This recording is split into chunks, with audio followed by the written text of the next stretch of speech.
Je m'appelle Émilie. À 32 ans, j'ai vécu plus de vie que la plupart des gens, sans jamais vraiment marquer les esprits. Les hommes sont passés et repartis, chacun laissant une trace douce amère, mais jamais durable. J'ai toujours été une véritable mondaine, passant d'une soirée à l'autre, d'un lit à l'autre, à la poursuite de quelque chose que je n'arrivais jamais à nommer. Mais Josh a emménagé à côté, et tout a changé. C'était un après-midi d'été moite quand je l'ai vu pour la première fois. J'étais affalée sur mon canapé, parcourant les pages de mon téléphone, naviguant sans enthousiasme sur une application de rencontre. Le camion de déménagement est entré dans l'impasse avec un grondement de tonnerre, et la curiosité a pris le dessus. J'ai jeté un coup d'œil à travers mes stores, et il était là, Josh. Grand, large d'épaules, peau d'ébène polie et un sourire à illuminer toute la rue. Il déchargeait des cartons avec une grâce naturelle, ses muscles se contractant sous un simple t-shirt blanc.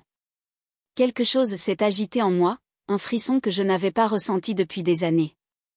Je me suis dit que c'était juste la chaleur, mais au fond, je savais que ce n'était pas le cas. Je ne me suis pas présentée tout de suite.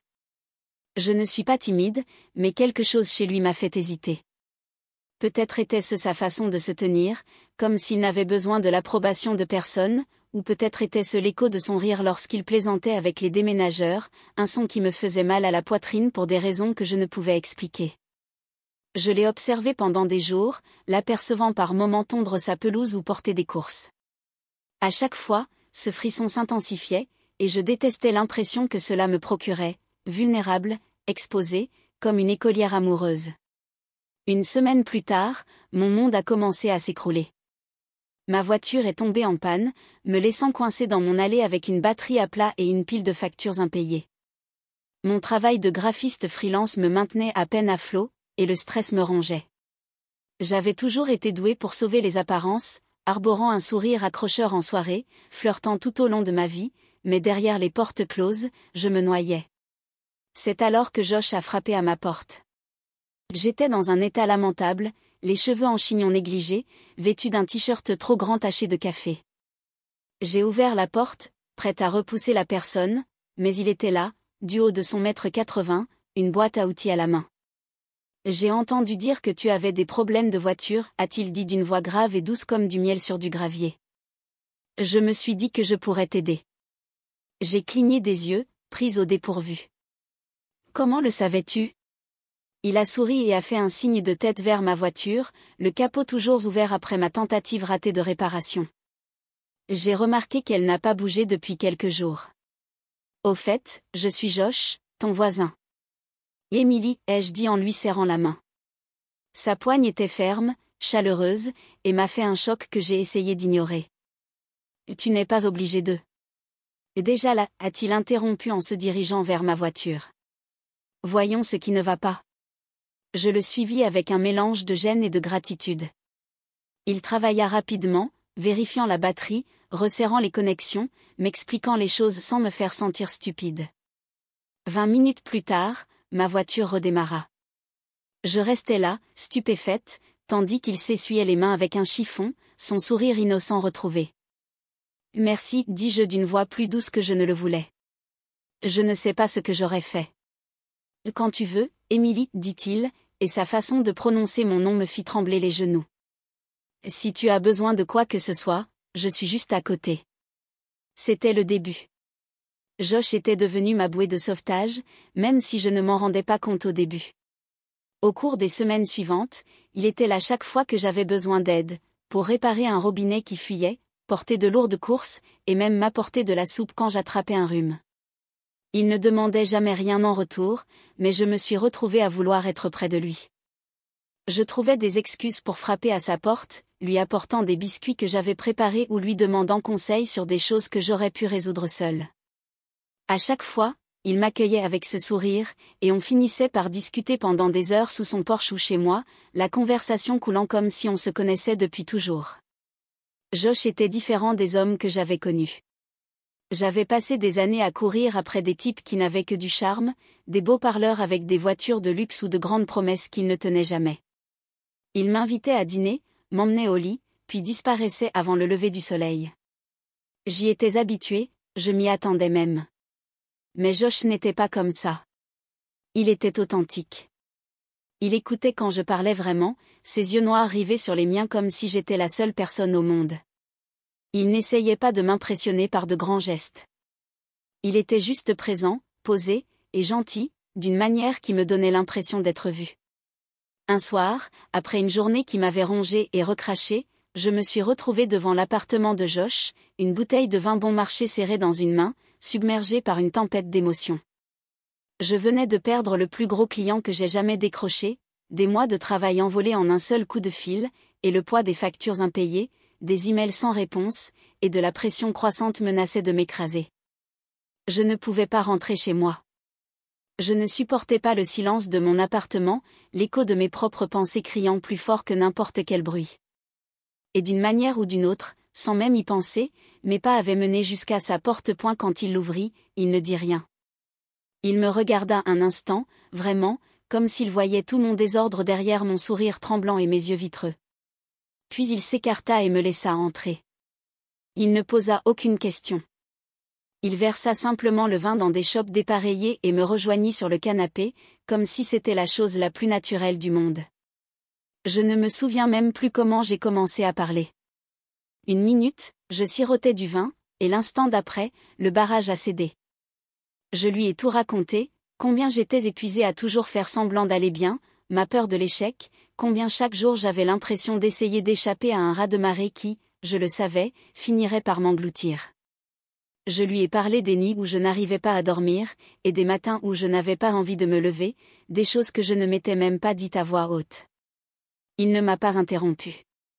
Il ne m'a pas bousculé, ni tenté d'embellir ma douleur avec des mots qui ne voulaient rien dire. Il est resté assis là, me tenant la main, comme si c'était la chose la plus naturelle au monde. Son pouce effleurait mes phalanges d'avant en arrière, des mouvements apaisants. Puis, quand ma voix s'est brisée, il m'a regardée et m'a dit doucement, « Tu es plus forte que tu ne le penses, Émilie. » Cette seule phrase m'a anéantie. Je n'avais pas réalisé à quel point j'avais besoin que quelqu'un me le dise. Avant qu'il ne le fasse, j'ignorais à quel point j'attendais désespérément que quelqu'un perce au-delà de mon armure et croie encore en moi. Je ne sais pas ce qui m'a pris après ça. Peut-être était-ce le vin, ou la façon dont son contact a allumé une flamme dont j'ignorais l'existence, ou simplement la douleur insupportable du besoin de me sentir proche de quelqu'un, vraiment proche. Mais je me suis penchée et je l'ai embrassé. Au début, il ne bougea pas. L'espace d'une seconde terrifiante, je crus avoir fait une erreur, avoir brisé quelque chose de sacré entre nous. Mais ses mains se levèrent pour caresser mon visage, et il me rendit mon baiser, lentement, profondément, comme s'il avait attendu ce moment aussi longtemps que moi. Rien de précipité ni d'insouciant. C'était le genre de baiser qui ôtait tout faux pour ne laisser que la vérité, un baiser qui semblait une réponse à une question que je n'avais pas conscience de poser. Nous nous retrouvâmes dans sa chambre, un mélange de rire, de nervosité, et d'une tension qui montait en silence depuis des mois. Et laissez-moi vous dire, tout ce que je croyais savoir sur l'intimité, Josh le réécrivit ce soir-là. J'avais déjà été avec des hommes, certains tendres, d'autres égoïstes, la plupart oubliables. Mais Josh était différent. Il ne se contentait pas de toucher mon corps, il le lisait, l'écoutait, le vénérait. Chaque baiser, chaque souffle, chaque effleurement de ses doigts me semblait intentionnel, comme s'il n'essayait pas seulement de me faire plaisir, mais de me comprendre, et il y parvenait. Nous bougions ensemble comme si nous l'avions fait des centaines de fois dans une autre vie. Je n'avais pas l'impression de performer ou de prouver quoi que ce soit. Je n'avais pas l'impression de rechercher un frisson ou de combler un vide. Je me sentais juste vue, portée, désirée, d'une manière à la fois brute et respectueuse. Et quand ce fut fini, nous ne nous sommes pas précipités pour nous habiller ni faire comme si de rien n'était. Nous étions allongés, emmêlés dans ses draps, l'air chargé de la chaleur de ce qui venait de se passer entre nous. Ma tête reposait sur sa poitrine, et j'écoutais le rythme régulier et apaisant de son cœur sous ma joue, comme si c'était le seul son qui comptait. Il passa ses doigts dans mes cheveux, sa voix à peine plus forte qu'un murmure, « Ça va ?» J'ai fermé les yeux. Pour la première fois depuis ce qui m'a semblé une éternité, le monde était immobile. Plus que bien, ai-je murmuré, et je le pensais. Je ne voulais plus fuir. Je ne voulais plus chercher quelque chose de mieux, de nouveau, ou de différent. Je voulais juste ça, lui, nous, juste rester là dans ce moment de calme et de paix, pour toujours. Cette nuit a tout changé, pas seulement la façon dont je regardais Josh, mais la façon dont je me regardais.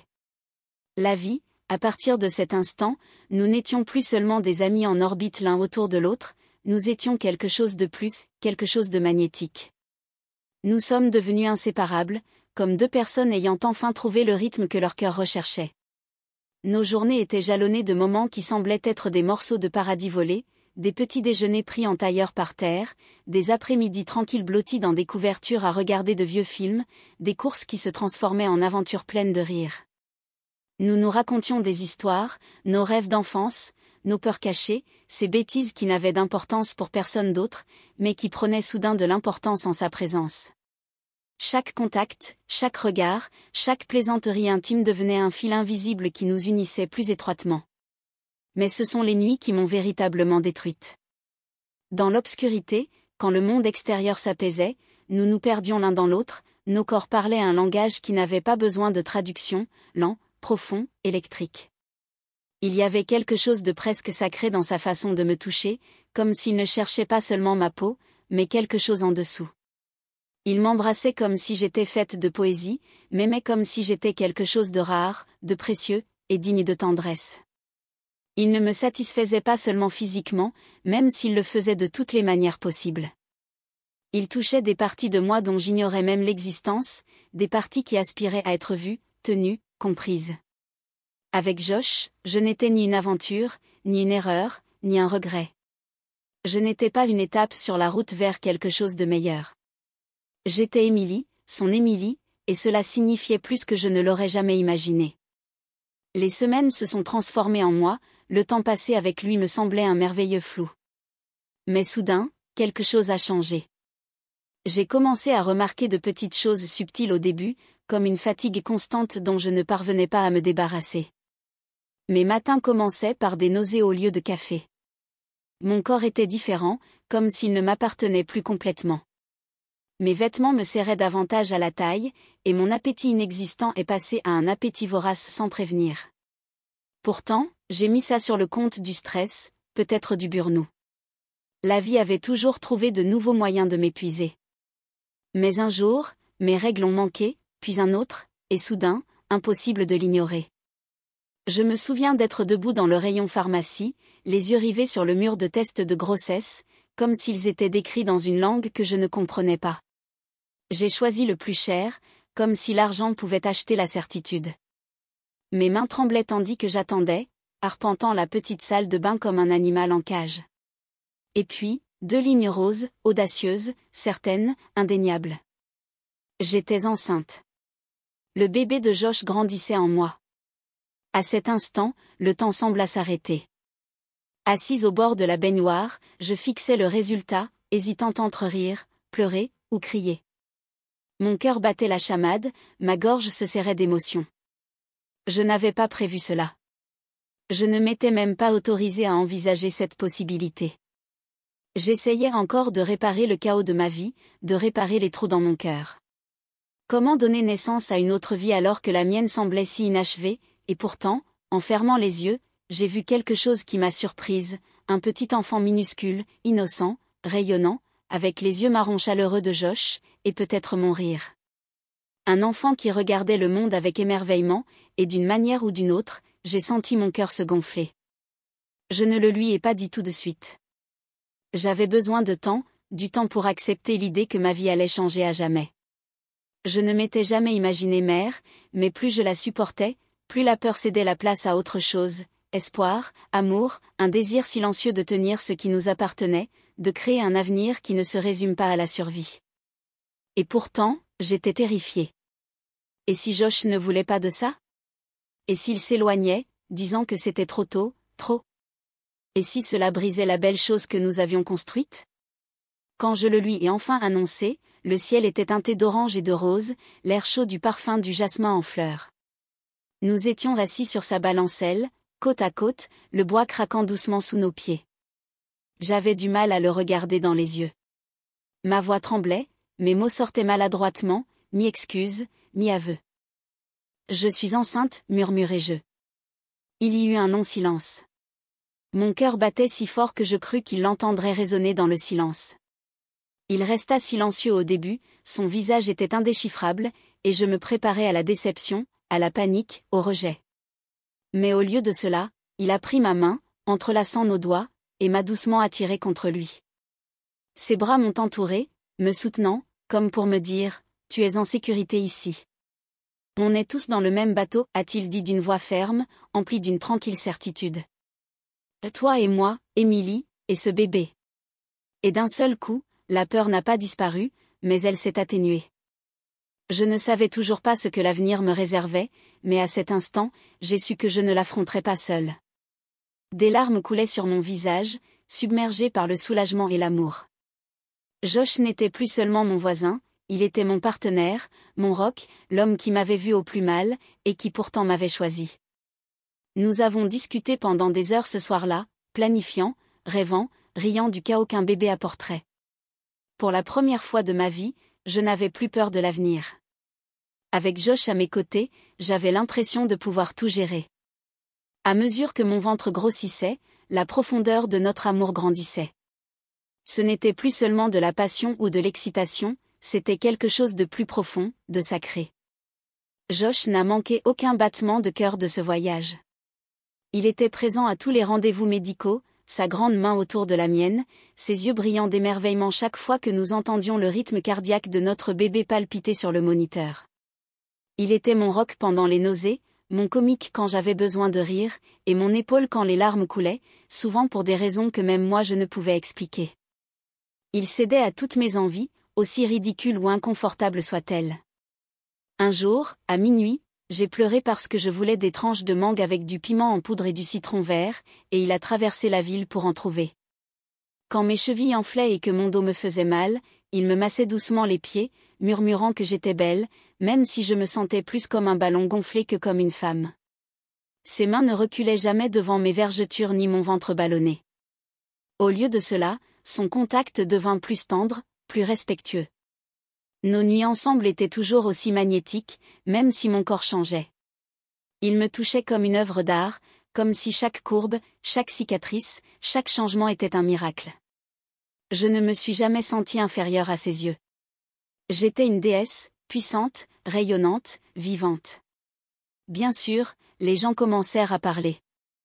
Impossible de ne pas remarquer les regards en coin des voisins tandis que nous marchions main dans la main, ou les murmures subtils provenant des chaises longues et derrière les rideaux tirés, la jeune fille blanche célibataire, pieds nus, enceinte, et le bel homme noir d'à accent grave côté. Il y avait assez de ragots pour alimenter tout le quartier. Mais je ne branchais pas, et Josh non plus. Nous existions au-delà de leurs opinions mesquines. Ce que nous avions n'était pas pour la frime, c'était réel, c'était brut, et c'était le nôtre. Laissons-les parler, nous construisions un avenir de nos propres mains, un avenir rempli d'amour, de rire, et de sens. Puis vint le 20 mai. La première fois que je l'ai tenue dans mes bras, j'ai senti le temps s'arrêter. Elle était parfaite, petite, chaleureuse, un doux mélange des deux personnes qu'il aimait le plus. Les yeux profonds et sombres de Josh clignaient vers moi à travers ses cils. Mon menton se trouvait parfaitement au centre de son visage parfait. Mais c'est son rire, le premier vrai rire qu'elle laissa échapper des semaines plus tard, qui le scella, léger, pur, contagieux. C'était le son de la joie, le son du foyer. Dans cette chambre d'hôpital, le bras de Josh autour de mes épaules et Maya blottie entre nous, je savais que j'avais enfin trouvé ce que j'avais cherché pendant des années. Ni dans les boîtes de nuit, ni dans les aventures insignifiantes, ni dans les distractions bruyantes du monde. Cette vie chaotique, belle et baignée d'amour, était le rêve. Josh est toujours mon héros, mais pas seulement parce qu'il répare ma voiture ou porte les lourds sacs de course. Il est présent pour les moments difficiles, les tétés de minuit, les longues discussions quand je doute de moi, les petits gestes de gentillesse qui font d'une maison un foyer. Il est mon partenaire, mon égal, le battement de cœur à côté du mien. Et dans le calme de notre vie, ces rares moments de silence où Maya dort et où nous sommes assis sur la véranda à regarder les étoiles, je repense souvent à cet après-midi d'été brûlant où il a frappé à ma porte. À l'époque, je pensais qu'il me proposait simplement de l'aide pour une voiture en panne. J'ignorais qu'il s'apprêtait à réparer quelque chose de bien plus important, mon cœur. C'est ce jour-là que ma vie a vraiment commencé.